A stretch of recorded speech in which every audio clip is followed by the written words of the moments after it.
بسم اللہ الرحمن الرحیم۔ السلام علیکم ناظرین، میں عاصمہ شرازی، پروگرام ہے فیصلہ آپ کا۔ آپ سے تھوڑی دیر پہلے بہت ہی اہم خبر جو ہے وہ آپ کی نظر سے گزری ہوگی، اور وہ خبر ہے افغانستان کے اندر عبوری حکومت کا قیام، جس کے اوپر بہت سی پوری دنیا کی نگاہیں لگی تھیں کہ کس طرح کی حکومت جو ہے وہ قائم کی جائے گی اور کیا انکلوسیو ہوگی، یعنی کہ تمام جو گروپس ہیں ایتھنک اور جو سیکٹیرین گروپس ہیں ان کی نمائندگی اس حکومت کے اندر ہوگی یا نہیں ہوگی۔ تھوڑی دیر پہلے ذبیح اللہ مجاہد صاحب نے ایک پریس کانفرنس کی اور اس میں اعلان کیا ہے کہ ملا محمد حسن اخند عبوری وزیر اعظم ہوں گے۔ ملا ہیبت اللہ جو ہیں ان کا کردار واضح نہیں کیا گیا، لیکن ملا برادر جو ہیں وہ نائب وزیر اعظم مقرر کر دیے گئے ہیں۔ اس کے ساتھ ساتھ ملا عمر کے جو صاحبزادے ہیں ملا محمد یعقوب، ان کو عبوری وزیر دفاع بنایا گیا ہے۔ سراج الدین حقانی وزیر داخلہ ہوں گے جو کہ حقانی گروپ کے ہیں۔ ملا ہدایت اللہ بدری وزیر خزانہ، شیخ اللہ منیر وزیر تعلیم، مولوی امیر خان متقی وزیر خارجہ، شیر محمد عباس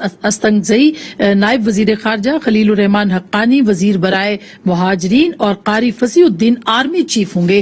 یہ ایک بہت ہی اہم شورا ہے جس کا کہ انہوں نے اعلان کیا ہے۔ ملا حسن اخند جو ہے ان کا تعلق جو ہے وہ پائنیئرز میں سے مانا جاتا ہے، طاقتور فیصلہ ساز رابری شورا کے وہ سربراہ ہیں، اور ان کا تعلق جو ہے وہ قندھار سے ہے جہاں سے طالبان کا بھی آغاز ہوا تھا۔ اور ملا حسن اخند جو ہیں وہ سابقہ حکومتوں میں بھی بہت اہم عہدوں کے اوپر کام کرتے رہے، جب ان کے پاس اپنی بھی حکومت تھی تب بھی، اور پہلے انہیں وزیر خارجہ بنایا گیا تھا جب ملا محمد ربانی وزیر اعظم تھے تو انہیں نائب وزیر اعظم بھی بنایا گیا تھا۔ کیسی ہوگی یہ کابینہ؟ بہت سارے اعتراضات تھے، کہا جا رہا تھا خواتین ہونی چاہیے اس کے اندر مختلف جو گروپس ہیں ان کی شمولیت کے بارے میں بات کی جا رہی تھی۔ پوری دنیا دیکھ رہی تھی کہ کس طرح کی حکومت ہوگی، عبوری حکومت ہوگی، ایران کا طرز حکومت ہوگا یا نہیں ہوگا۔ یہ وہ سارے سوالات تھے جو کہ اٹھائے جا رہے تھے، جن کے جواب ابھی ذبیح اللہ مجاہد صاحب نے دیے ہیں، لیکن کیا خاکہ بننے جا رہا ہے اس کے اوپر ہم بات کریں گے۔ ہمارے ساتھ پاکستان کے سینئر ترین صحافیوں میں سے ہیں اور افغانستان کے امور پر خاص کر کے گہری نگاہ رکھنے والے سلیم صافی صاحب سے ہم پوچھتے ہیں۔ السلام علیکم صافی صاحب۔ وعلیکم السلام آسمان صافی صاحب، ظاہر ہے کہ بہت دنوں سے دنیا کی نگاہیں لگی تھیں کہ کیسی حکومت ہوگی، کس کا کیا کردار ہوگا، کون کون سا کردار کتنا اہم ہوگا۔ آج جو کابینہ کی اناؤنسمنٹ ہوئی ہے، آپ کو کیا لگتا ہے کہ یہ ایک مکمل کابینہ ہے؟ ظاہر ہے قائم مقام سیٹ اپ کا انہوں نے اعلان کیا، اس کا مطلب یہ کہ آگے جا کے سیٹ اپ بدلا بھی جا سکتا ہے۔ ملا ہیبت اللہ کا کیا کردار ہے؟ ملا حسن کیسے ہوں گے جو اخند ہیں؟ اور نائب وزیر اعظم جو ہیں ملا برادر، ان کا کیا کردار ہوگا؟